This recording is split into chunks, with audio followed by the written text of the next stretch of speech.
It's cute that y'all think you're the heroes of this little adventure, but you're not. Welcome to Pandora, kiddos.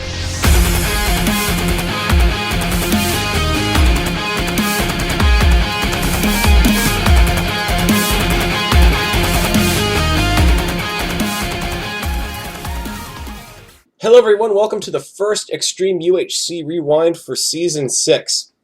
Now I'm trying a little something different this time around.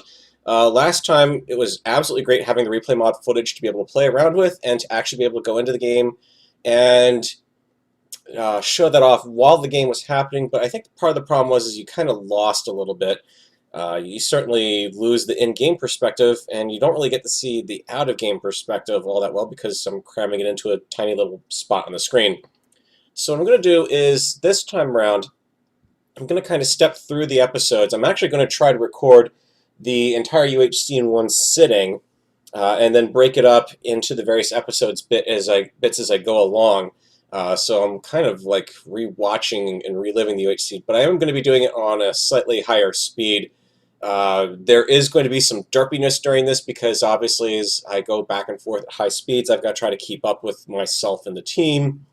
And some of the cuts between episodes may not line up perfectly, but there's fortunately not anything that really interferes too much with the cuts. If anything, my cuts are more for keeping the TeamSpeak chat intact and not kind of leaving people cut off in mid-sentence.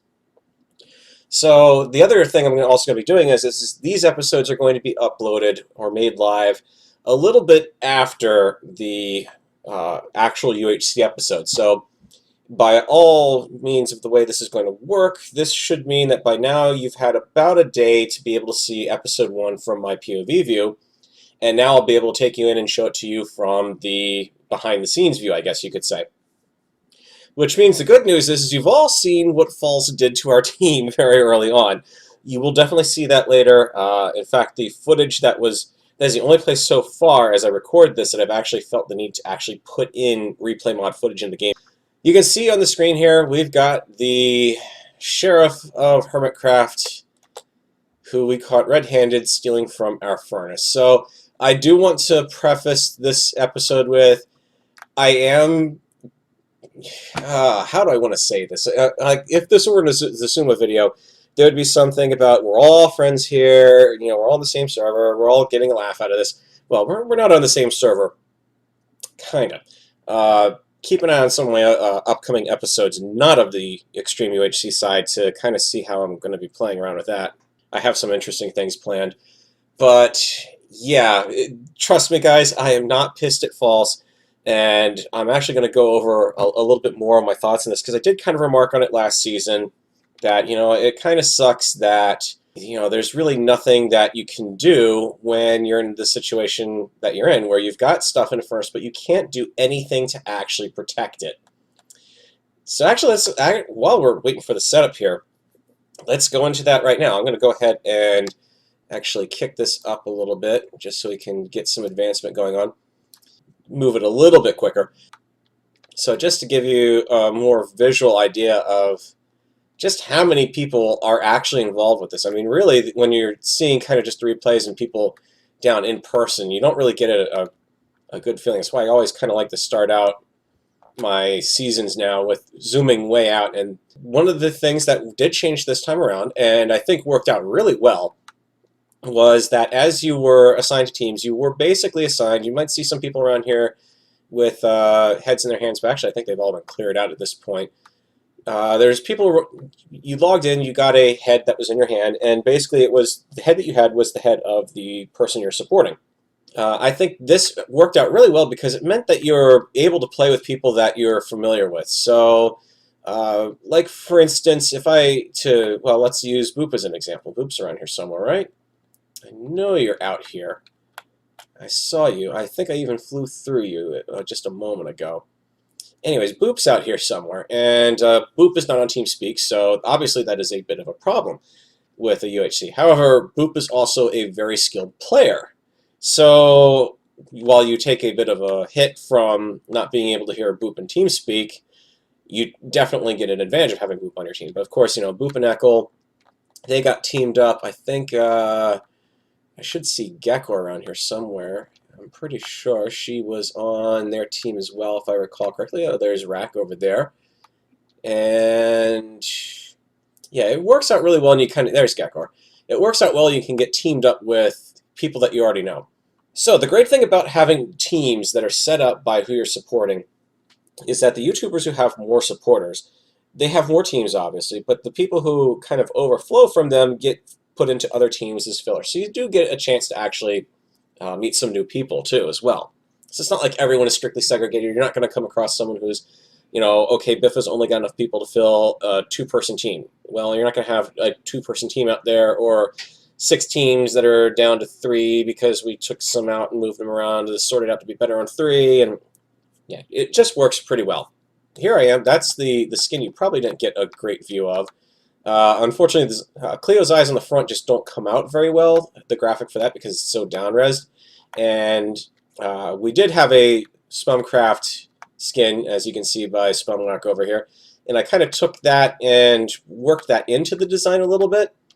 So this is my new UHC skin for Extreme UHC, and it's actually my bottom layer skin. I've still got my top layer, which you may have seen in some of my newer videos. I don't know how much they've actually come out. Can't think I've actually taken a shot with my armor off in it or not. But I have a jacket and pants that kind of go over it, and you know, you don't see any of that when I'm playing normally. This is about, to give you an idea of how long it kind of takes, this is actually, for me, 40 minutes after I joined the server. And that's just because I like to join early.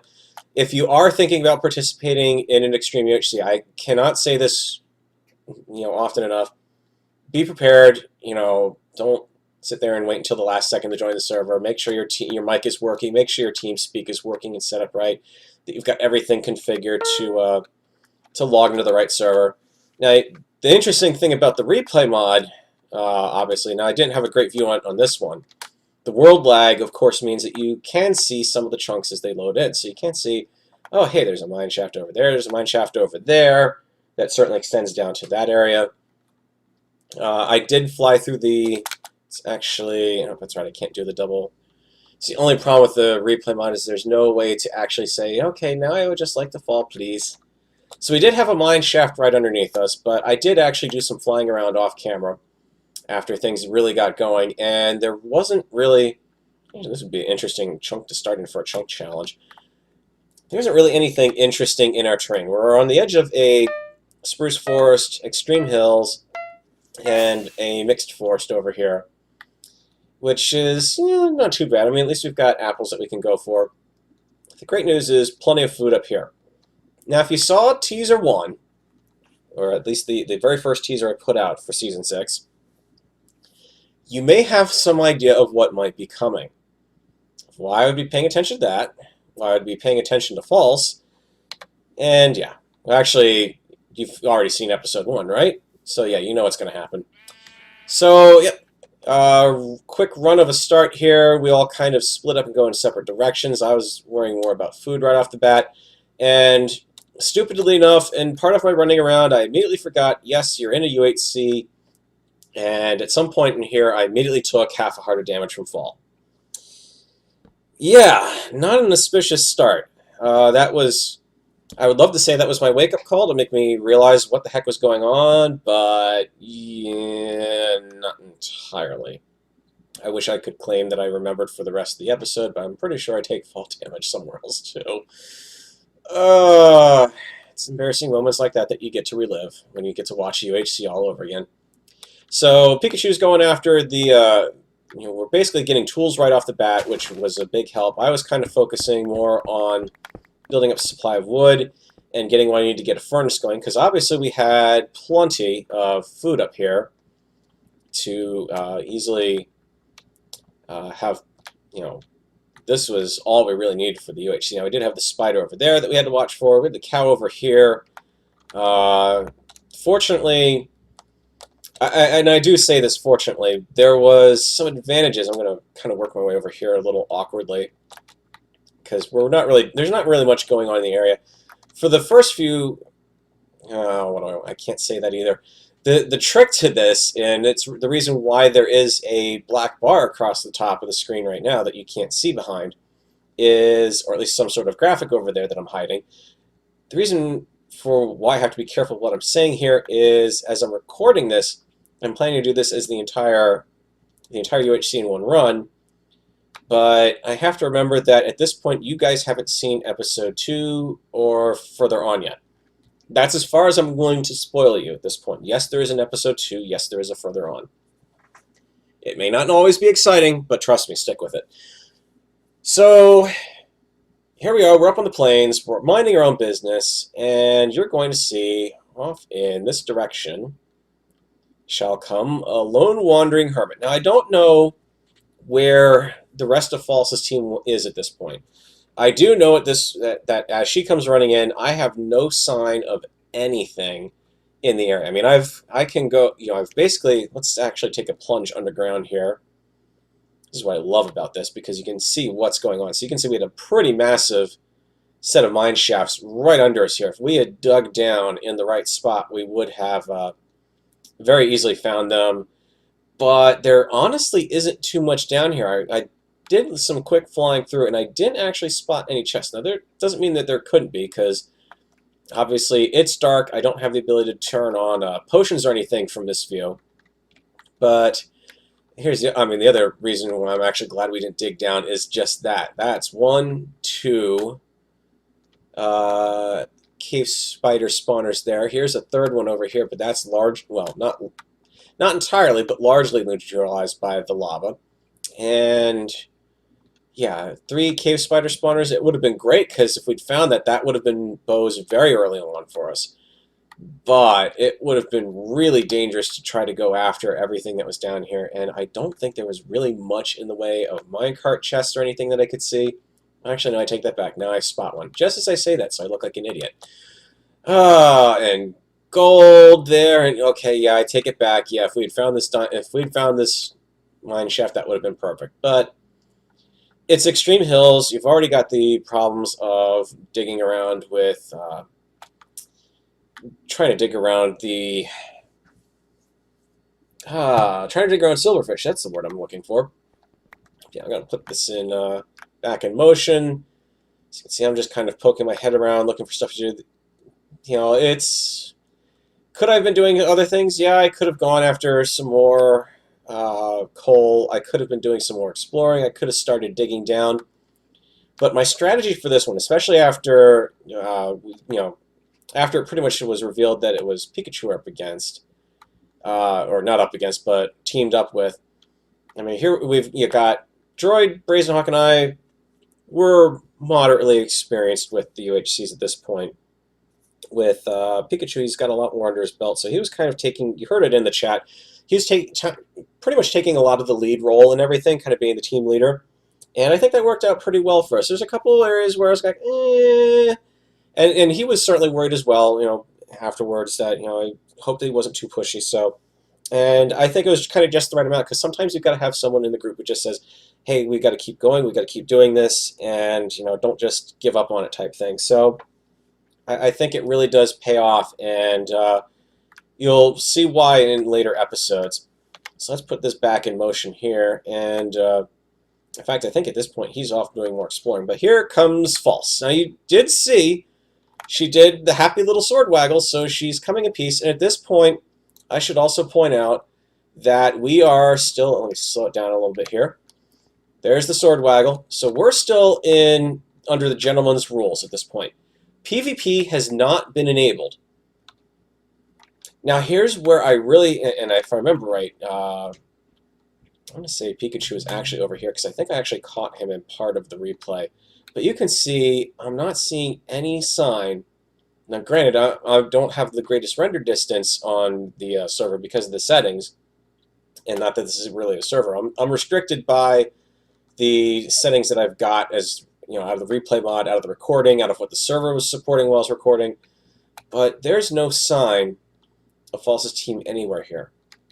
Now, I don't know if that's because they're out chopping down trees. I kind of doubt that they're in this area. And I will say this, I'm really going to be paying a lot of close attention to False's playthrough of this season, because it should really be interesting. All this stuff here is from us chopping down trees. Now, unfortunately, This could also mean that there were apples over here that False might have nabbed on the way up. I don't know how she approached, because she doesn't appear on Journey Map for me, or not on Journey Map. I'm not running Journey Map. She doesn't appear on the replay mod for me until she's right about here. So, unfortunately, I can't say anything for certain about that. But with the gentleman's rule on, we have no way to defend the furnace. And that's where I kind of have a problem with unfortunately, with the gentleman's rule at that point, because I agree it needs to be there because you don't want to have 16 people getting slaughtered in the first episode just because someone managed to tack up to a stone sword before someone who sat there and said, no, I'm going to punch a tree and make a wooden sword, then I'm just going to throw away. It makes for bad content. It makes for pissed off players. And I absolutely agree. The gentleman's rule is absolutely necessary. It helps you get the team established. You can get somewhere safe. You can get things going instead of feeling like you're about ready to be stabbed in the back by someone. The downside is, like I said, you can't defend your furnace. None of us can run over here and take False on. The fact that she's waggled her sword means absolutely nothing. Now, could we have gone over and taken her out if this were the case? Possibly. It would have hurt us horrendously. Because even with 3-on-1 here, if we'd all taken off after her, she's got advantages over us. First off, she's ahead of us. So that means she's going to have the lead in running anywhere, so we have to try to run her down. She, as a result of her actions here, will have food. I've got food on me. Not a lot. If I remember, I have about 7 or 8 mutton on me at this point. And that's actually the reason why I was hanging out by the furnace, because I actually was, I guess subconsciously, worried that this could happen again. So that's why I kind of stay near the furnace and why I'm constantly grabbing food out of it instead of letting it sit there so my teammates can come up and get it. And I'm actually glad I did, because if it hadn't been, honestly, this close to when PvP would have been enabled, she very easily could have run over and grabbed what was in that chest. Or maybe or not that chest, that furnace. Or maybe she didn't even see it for some reason. I doubt it, but yeah. But you're going to see that she definitely, the reason why I can tell that she grabbed the food is because, I don't know if you just caught it there, the experience orb flew up into her. So she definitely... I don't even have to ask the others at this point if she's grabbed the food out of there. She has. And then she's off and running. Uphill, away from the rest of us, and off into terrain that we haven't really scouted yet at this point. I will say this, though. And there she disappears out of the render distance for me at that point. So my render distance is not all that great for entities with the replay mod. I have to maybe see if I can change that up a little bit. Now, I'm going to say this. This terrain here, as I recall, if I remember right, you'll see it again. I'll give you that much of a hint. This is not going to be something that we just simply walk away from. I'm 99% sure that when the time for this episode coming up rolls around, I will be able to say, hey, guys, do you remember this terrain? So anyways, let's go back to our faster playthrough here. So yeah, we're reacting at this point. My warning a little too late for the team, unfortunately. And really all we've got right now is just kind of waiting around. At this point, Pikachu's gone off, and he's been scouting for a place for us to essentially call home. So he's down here. He's been working on the tree. So actually that kind of says to me that False probably didn't run through here, which is good news, but yeah, that could have been bad. Now, actually, to go back to False for a bit, I didn't actually point out, she was about a minute away from the PvP timer expiring. So like I said, we could have chased after her. Pikachu probably could have caught up if he knew where we were going. But like I said, it would have more than likely killed both of our teams. And having this many people in close proximity to one person, really I feel like you're going to do more damage to yourself than you are going to be doing anything to take out another team. It's just kind of one of those things that, you get enough people swinging a sword together in a small amount of space, there's going to be cross hits going on. So really, we probably would have come out 1 or 2 team members dead, if not significantly down on health. And yeah, we would have killed False, but the other thing is we don't know where her team is, and that's the big clincher. where is her team at this point? We honestly don't know. We have no way of knowing. We've been on the map for all of 8 minutes. We know that's a plateau. We know there's some trees down here, and that's about it. So we're basically at this point just running along. At one point, I think I managed to get completely separated from the group, which doesn't make things easier for my recording, because now I've got to try to figure out where the heck I am, which is not easy. This is the one downside to the replay mod, but what I can do is, if I go over to here, I'm spectating as myself, essentially. So you can see I can go back and I can easily recreate my POV footage. And I've been tempted to. It'd be actually interesting to see a UHC played back where you couldn't see anything I was carrying for equipment, enchantments, health, the whole 9 yards. And just kind of, it'd be interesting to see what you guys would think of that. It's seriously tempting. I'd probably do something similar where I would air if anything, I'd air replay mod footage as my main footage and then kind of use my in-game footage as the commentary track. But I've got to do all sorts of complicated things to do that, like separate the audio tracks and record TeamSpeak separately, but then resync everything up, and it just turns into a logistics nightmare. But let me pop out of myself there. The other advantage also is that I can do this and find out if there's any other players in the area. So let's go ahead and follow myself along. Cows, lakeside, terrain that I'm not too thrilled with. I think at this point I've been given the coordinates, but I'm still working my way out there. Brazen Hawk's basically following me. So the good news is we're fully supported, and here is the hole that everyone else had seen earlier. You can see there's DroidFreak coming up behind. So that's our entry point into our first mine, because, hey, good news, we've got some iron down here. And we've got some more iron, and we've got even more iron. And then what we don't know is that there's a nice disappointment down here. There's a brief moment in the video where I'm actually quite ecstatic to sit there and poke my head through some blocks here and find more of the cave, but then it turns out to not be anything legitimate.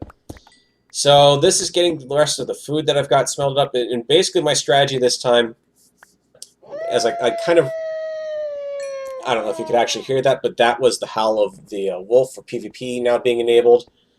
So yeah, for us to have tried to chase down False through that whole thing and not be able to do anything but, we would have been on our tail the whole time, probably would have wound up being led back to our team, and it would have resulted in us having no food cooked up and no real strength. I mean, there's no real advantage to killing anyone in the first episode or two, because no one's really got anything useful. I mean, let's be honest. The fact of the matter is, at this point, that you're really... There's my little room that I found. You're really kind of looking at not having a lot of resources that you gain by killing anyone. I mean, just because... Let me pause this here so I can adjust my playback speed a little bit, because 3.5 times is a little too quick for me.